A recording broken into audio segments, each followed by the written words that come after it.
Are you looking for peace of mind at your doorstep? Look no further. With the Blink Video Doorbell, your home's entrance is always within your control. Check out the link in the video description to learn more and get your Blink Video Doorbell on Amazon. Your home is in your hands. 90s pin-up Gayle Porter has laid bare her past struggles with addiction and homelessness after turning her life around. The 90s telly favorite presented hit shows such as Top of the Pops and Fully Booked, as well as stripping off for publications, including FHM. Gayle, 53, spoke candidly on the Cabin Chiang Mai Recovery podcast about her turn in fortune, homelessness, and her variety of addictions. Gayle, who was sectioned under the Mental Health Act in 2011, said she had suffered with 4 types of addiction in her lifetime and admitted, "I was very depressed." Addressing her anorexia battle, she said, "And I was tiny. It started at the age of 16 and I was self-harming, then it was food, so I would stop eating. Then I would overeat, then I would stop eating again. Then when it came to alcohol, because I was so tiny, it didn't even take a lot. I could be ed out of my mind after about 2 or 3 glasses of wine. So I went into rehab and it wasn't great, there was nice people there, but they didn't do anything to help me." She told how when she went to the luxury Cabin Chiang Mai recovery facility in Thailand, tailored to drug and alcohol addiction treatment, she didn't even want to come home. The former Big Breakfast frontwoman admitted she kept a diary about her first rehab experiences in a UK facility, but then set fire to it.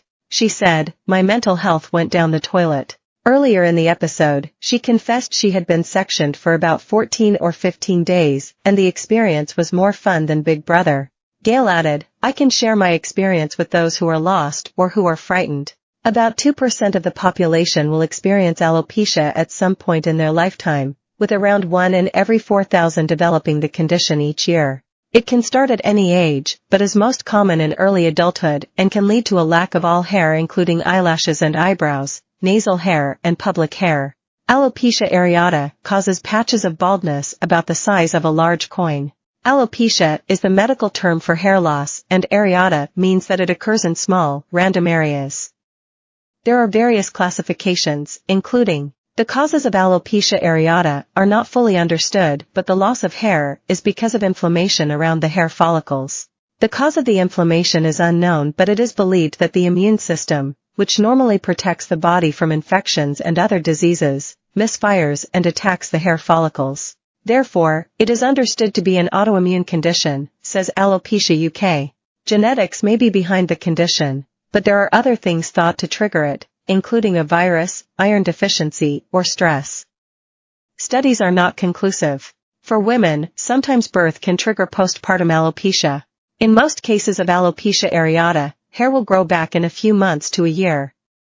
At first, hair may grow back fine and white, but over time it should thicken and regain its normal color.